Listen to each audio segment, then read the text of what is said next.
पारमार्थिक तल पर उच्चतम सत्य का नाम है आत्मा।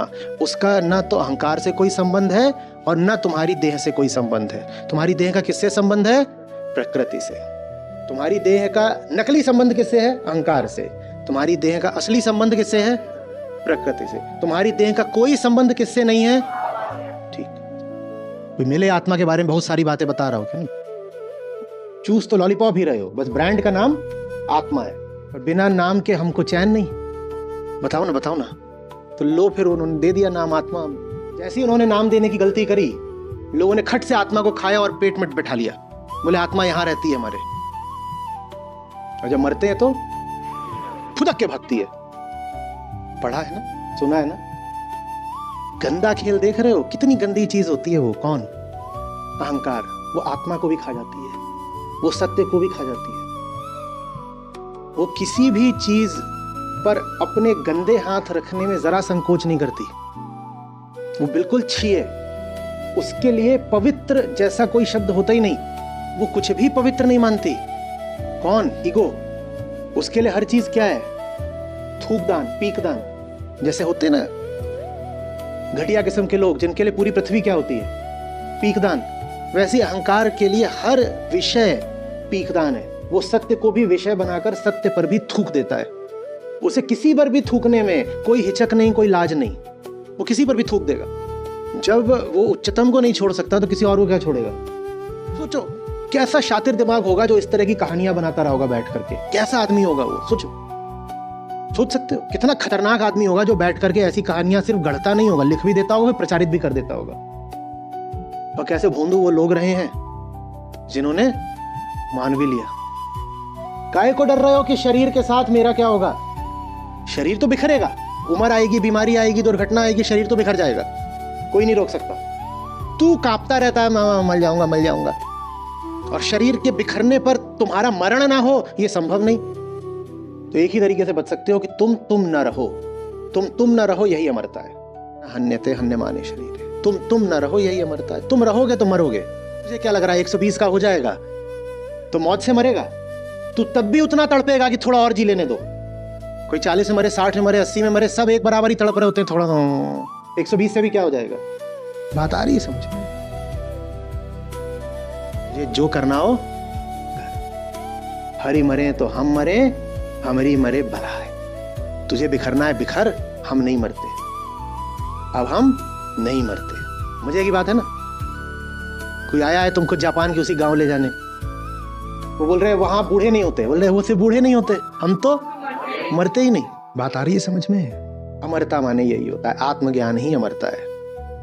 अहंकार ही मरता है। अहंकार नहीं तो कोई मरने वाला नहीं। हो गए अमर। Just chill. न यह जन्म लेता है, न मरता है, और न यह कहीं से और किसी प्रकार से उत्पन्न हुआ है। न जन्म लेता है, न मरता है, न कहीं से आ जाता है, न कहीं को चला जाता है।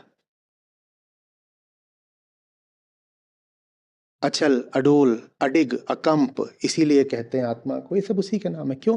ताकि तुम्हें दिखाई दे कि ये सारे तो विशेषण विषयों पर लगाए जाते हैं। चलायमान, गतिमान, रूपमान।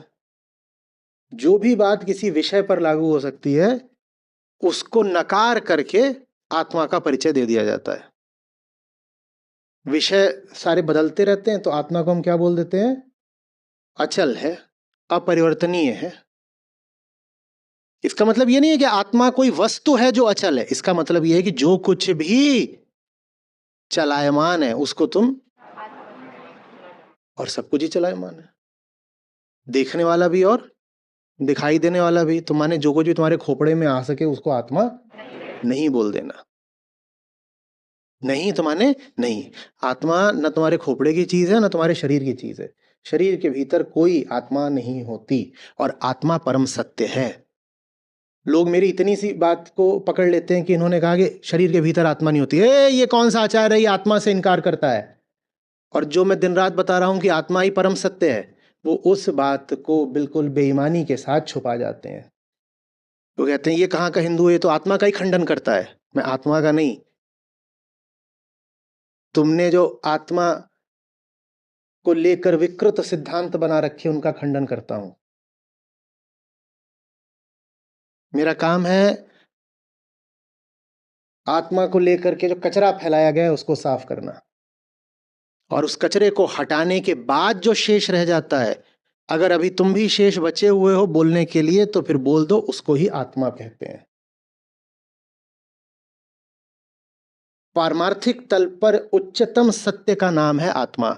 उसका ना तो अहंकार से कोई संबंध है और ना तुम्हारी देह से कोई संबंध है। तुम्हारी देह का किससे संबंध है? प्रकृति से। तुम्हारी देह का नकली संबंध किससे है? अहंकार से। तुम्हारी देह का असली संबंध किससे है? प्रकृति से। तुम्हारी देह का कोई संबंध किससे नहीं है? ठीक, चलो बच्चे समझदार हो गए।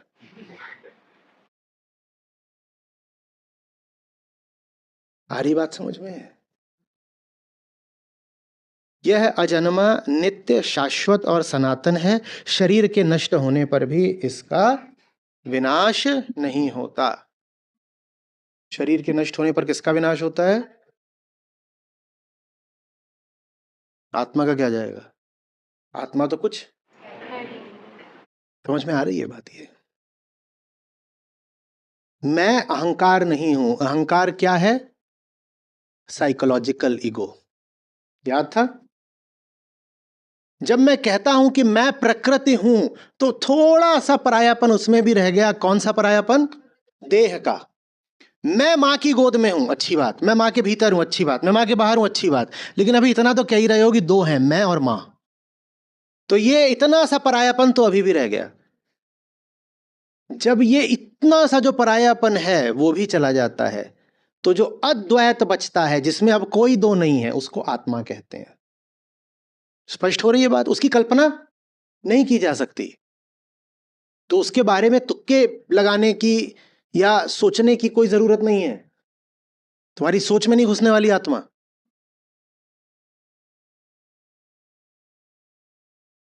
और अगर घुस गई आत्मा सोच में तो क्या होगा? वो कुछ नहीं है। वो क्या है? अहंकार की लॉलीपॉप। ब्रांड का नाम आत्मा। कोई मिले आत्मा के बारे में बहुत सारी बातें बता रहा हो क्या? ना, चूज तो लॉलीपॉप ही रहे हो, बस ब्रांड का नाम आत्मा है।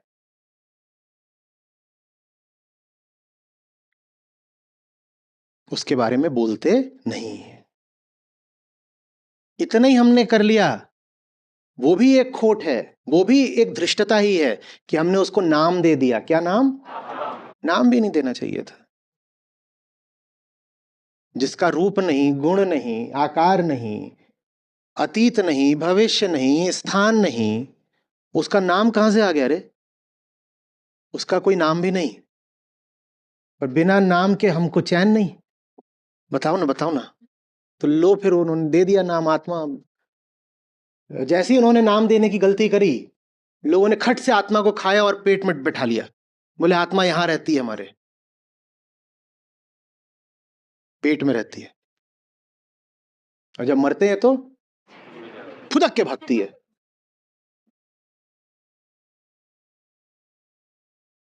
फिर जिनको अपने आप को बुद्धत्व प्राप्त घोषित करना होता है, एनलाइटेंड मास्टर, वो कहेंगे जब ये गर्भ में थे तो तीसरे माह में इनकी माताजी को एक दिव्य सपना आया,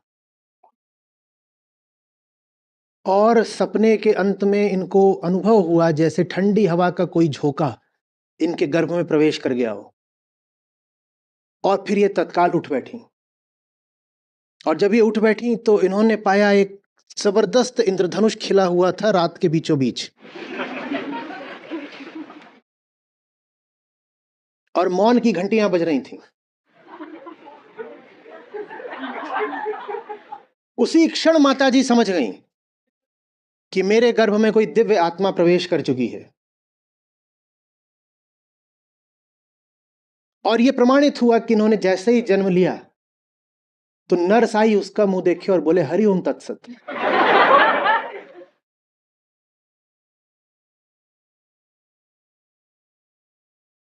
पढ़ा है ना, सुना है ना। गंदा खेल देख रहे हो? कितनी गंदी चीज होती है वो। कौन? अहंकार। वो आत्मा को भी खा जाती है, वो सत्य को भी खा जाती है। वो किसी भी चीज पर अपने गंदे हाथ रखने में जरा संकोच नहीं करती। वो बिल्कुल छी है। उसके लिए पवित्र जैसा कोई शब्द होता ही नहीं। वो कुछ भी पवित्र नहीं मानती। कौन? ईगो। उसके लिए हर चीज क्या है? थूकदान, पीकदान। जैसे होते ना घटिया किस्म के लोग, जिनके लिए पूरी पृथ्वी क्या होती है? पीकदान। वैसे अहंकार के लिए हर विषय पीकदान है। वो सत्य को भी विषय बनाकर सत्य पर भी थूक देता है। उसे किसी पर भी थूकने में कोई हिचक नहीं, कोई लाज नहीं।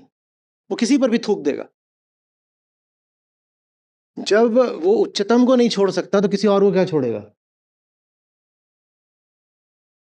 सोचो, कैसा शातिर दिमाग होगा जो इस तरह की कहानियां बनाता रहा होगा बैठ करके। कैसा आदमी होगा वो, सोचो।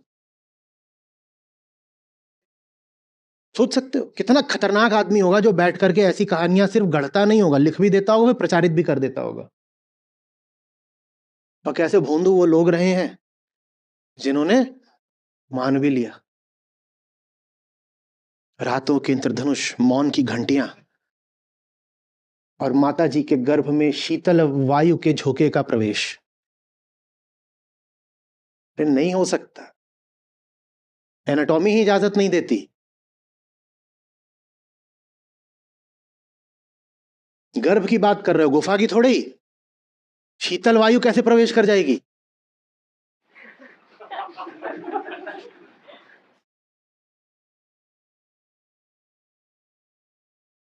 तो चल रहा है, मान भी रहे हैं। आप में से भी कईयों को बताया होगा माता जी ने कि जब तू पैदा होने वाली थी ना, तो उस वक्त ऐसा ऐसा हुआ था, और हम तभी जान गए थे कि एकदम सूपनखा पैदा होगी अब।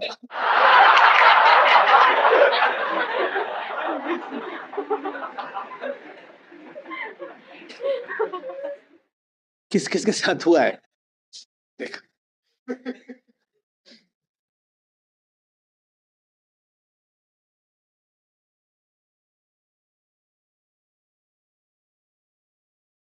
ये मास डिल्यूजन है, छोटा मोटा नहीं, मास। और इस अचरज को स्वयं में उतरने दो, खुद को इजाजत दो इस भयानक आश्चर्य को अनुभव करने की कि हजारों सालों की मानवता के अरबों इंसान इस मास डिल्यूजन में हिप्नोटाइज्ड होकर पड़े रहे हैं। इसकी भयावहता को समझो, और तब तुम्हें समझ में आएगा कि यह गीता कार्यक्रम क्या कर रहा है और इसकी महत्ता क्या है।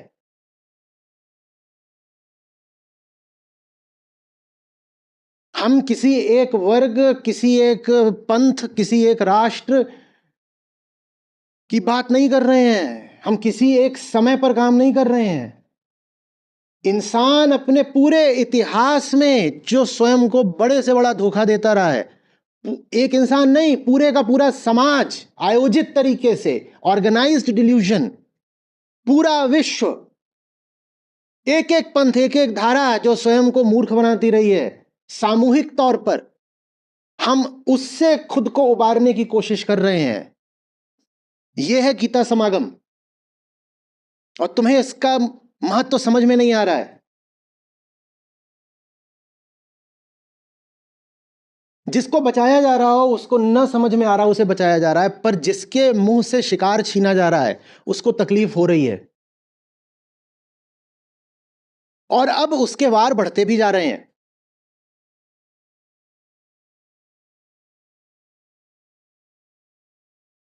बस यही रह जाएगा कि जिसको बचाया गया उसको समझ में भी नहीं आया कि किससे बचाने के लिए जी तोड़ कोशिश की गई। शिकारी जान गया कि मेरा शिकार छीना जा रहा है, तो शिकारी ने फिर अपना काम भी कर दिया। जिस शिकारी के मुंह से लाखों करोड़ों शिकार छीन लोगे, बचा लोगे इतनों को, वो क्या बचाने वाले का शिकार नहीं कर लेगा? वो तो शिकारी है।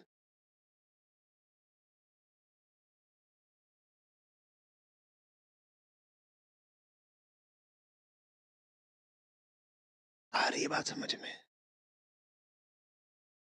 ये 4 शब्द अच्छा बताओ किसको प्रेषित है? न हन्यते हन्यमाने शरीरे, किसको किसको संबोधित है, किसको कहे गए हैं? अहंकार को। मौत से जो अहंकार डरा हुआ हो उसको ये बात कही जाती है। सत्य शरीर के साथ नहीं मरेगा। तो तुम भी बच सकते हो अहंकार, तुम भी नहीं मरोगे बशर्ते तुम सत्य हो जाओ। काहे को डर रहे हो कि शरीर के साथ मेरा क्या होगा? शरीर तो बिखरेगा, उम्र आएगी, बीमारी आएगी, दुर्घटना आएगी, शरीर तो बिखर जाएगा, कोई नहीं रोक सकता। तू कांपता रहता है, मैं मर जाऊंगा मर जाऊंगा। शरीर के बिखरने को रोक नहीं सकते, और शरीर के बिखरने पर तुम्हारा मरण ना हो यह संभव नहीं। तो एक ही तरीके से बच सकते हो कि तुम न रहो, तुम न रहो, यही अमरता है। न हन्यते हन्यमाने शरीर है, तुम न रहो, यही अमरता है। तुम रहोगे तो मरोगे। वो अपने आप को फिर मरने से बचाने के लिए क्या करता है? वो कहता है एंटी एजिंग, इकिगाई। जापान में एक जगह है जहां पर बहुत सारे लोग 110 120 साल तक जीते हैं। Best seller best seller best seller.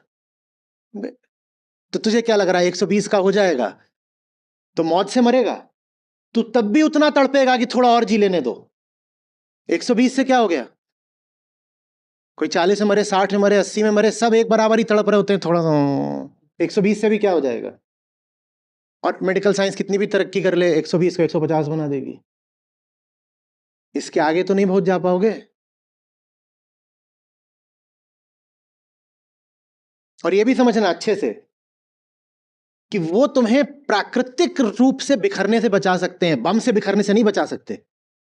तो अब और ज्यादा डरे हुए रहोगे, क्योंकि अब तुमको पता है कि तुमने कुछ खा ली है एंटी एजिंग पिल, या कि लगवा ली है कोई वैक्सीन खतरनाक जिसने तुम्हारी एजिंग स्लो कर दी है।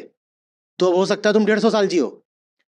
अब 150 साल तो लगभग गारंटीड हो गया, क्योंकि क्या लगवा लिए। लेकिन एक तरीके से अभी मर सकते हो।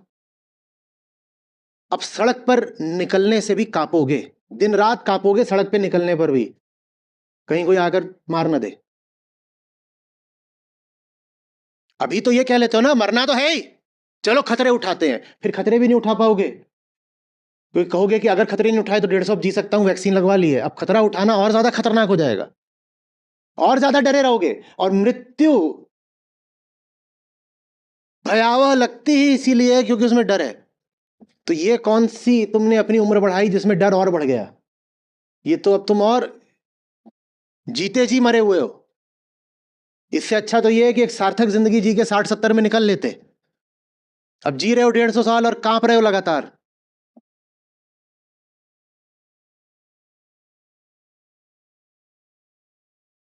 बात आ रही है समझ में?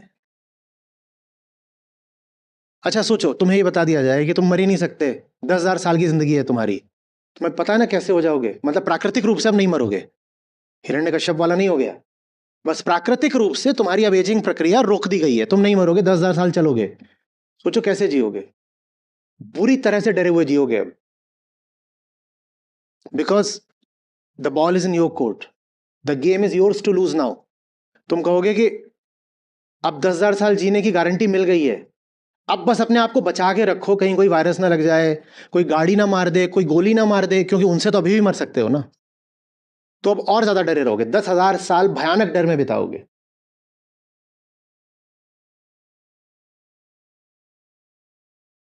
ये क्या हो गया? इससे कहीं अच्छा है ना हन्यते हन्य माने शरीरे, तुझे जो करना हो कर। हरि मरे तो हम मरे, हमरी मरे भला है।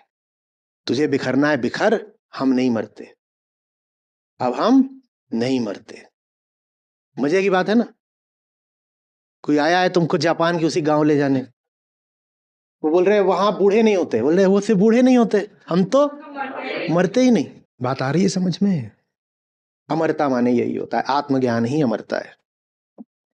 अहंकार ही मरता है, अहंकार नहीं तो कोई मरने वाला नहीं, हो गए अमर। Just chill.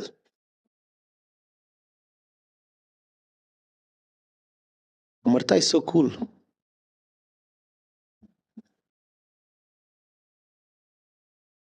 और लोक धर्म में अमरता माने क्या होता है?